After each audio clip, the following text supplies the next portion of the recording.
রূপপুর পারমাণবিক বিদ্যুৎ কেন্দ্র বাংলাদেশের একক বৃহত্তম প্রকল্প।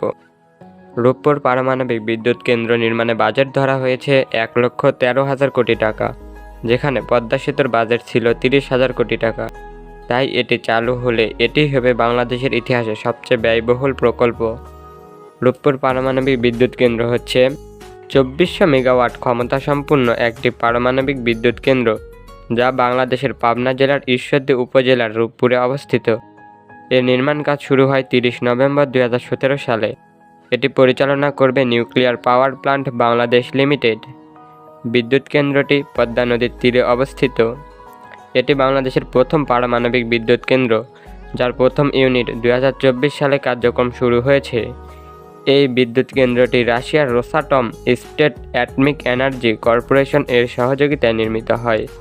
রূপপুর পারমাণবিক বিদ্যুৎ কেন্দ্রের মাধ্যমে বিশ্বের 33তম পারমাণবিক শক্তি ব্যবহারকারী দেশ হতে যাচ্ছে বাংলাদেশ। পারমাণবিক জ্বালানি বা ইউরেনিয়াম ব্যবহার করে বিদ্যুৎ কেন্দ্রটি চালনা করা হবে।